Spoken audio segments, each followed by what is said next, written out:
Halo Bapak Ibu Guru semua, selamat datang kembali di channel YouTube saya, Guru Biasa. Saat ini kita akan melanjutkan pembahasan soal UP Matematika tahun 2020, soal utama part yang ke-9.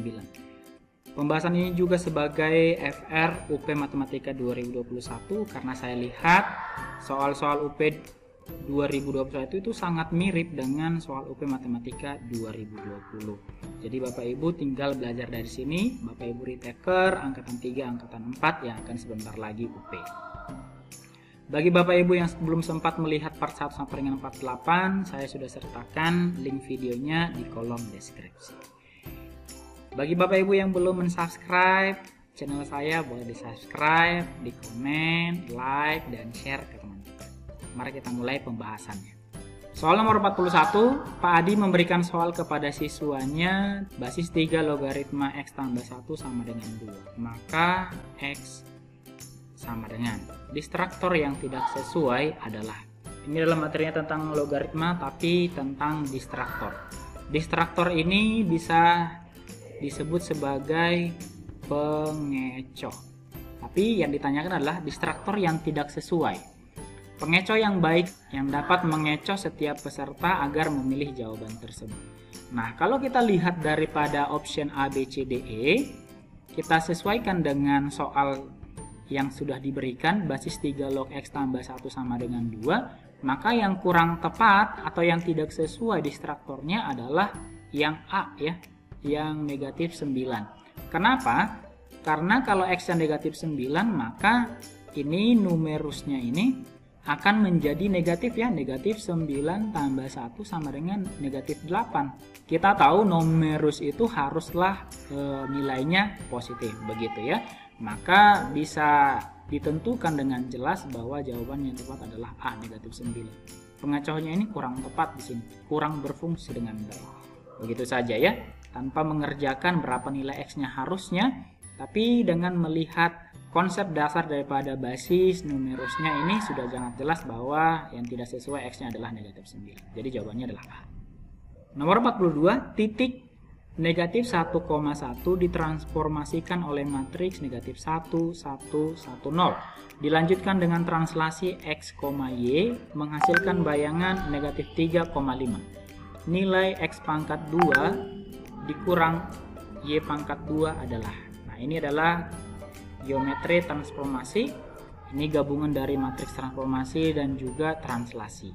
Nah, ini dia transformasi pertama, transformasi kedua oleh ini XY translasi, dan hasil bayangannya itu ternyata negatif 3,5. Oke, ini bisa kita buat X2, X aksen-aksen, Y aksen-aksen sama dengan, nah ini T2 nya berbentuk translasi X, Y ditambah dengan matriks ini negatif 1, 1, 1, 0 dikalikan dengan matriks awalnya negatif 1,1. Nah, seperti ini bentuk pengerjaannya.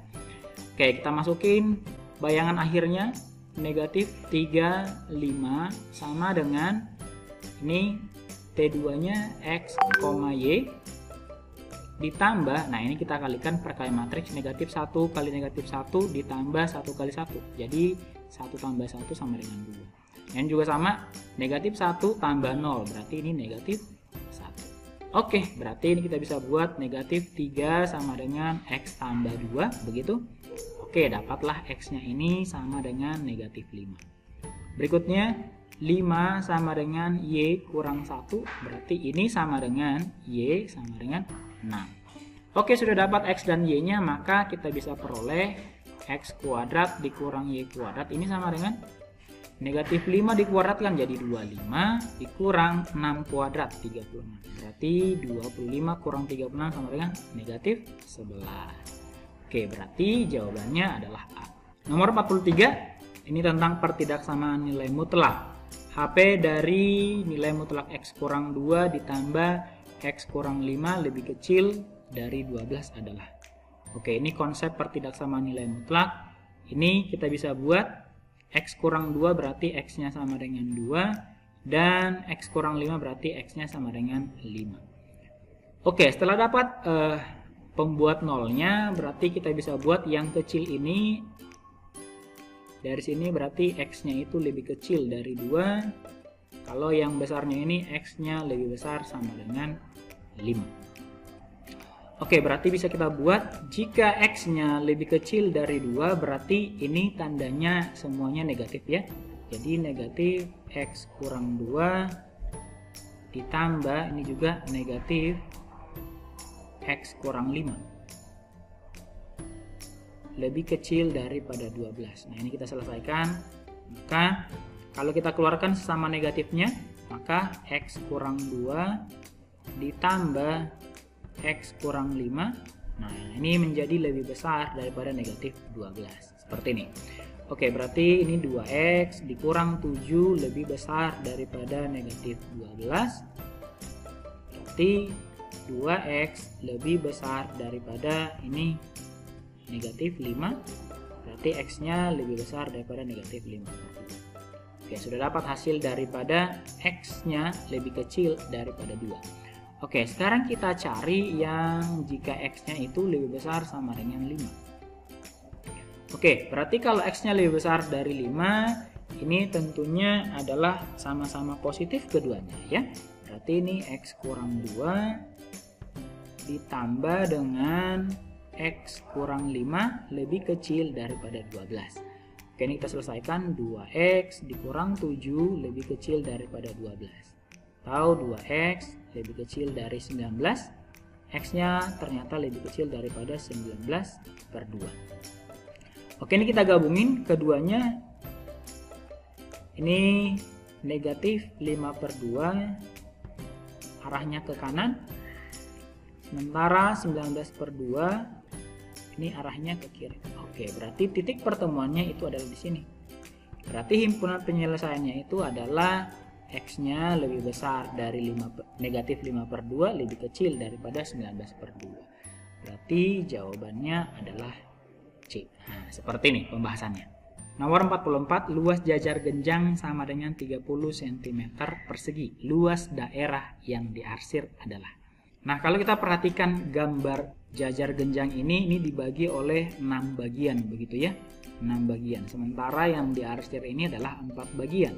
Berarti kita bisa buat luas daerah yang diarsir ini sama dengan 4 dari 6 bagian dikali dengan total luasnya adalah 30 cm persegi. Berarti ini kita sederhanakan, ini 1, 5. Oke, berarti 4 kali 5, 20 cm persegilah dia luas daerah yang diarsir ini. Oke, ini nggak terlalu susah ya. Oke, ini adalah jawabannya. Nomor 45, keliling segitiga siku-siku adalah 24 cm persegi. Luas segitiga tersebut adalah, ini geometri luas bangun rata. Oke, karena dia segitiga siku-siku, maka kita bisa mencarinya itu menggunakan triple Pythagoras ya. Triple Pythagoras. Kita mulai dari 3, 4, 5. Ini sisi-sisinya. Kalau kita jumlahin, kelilingnya ini masih 7 tambah 5, 12. Oke, berarti kalau kita kali 2 semuanya ini 6, 8, 10.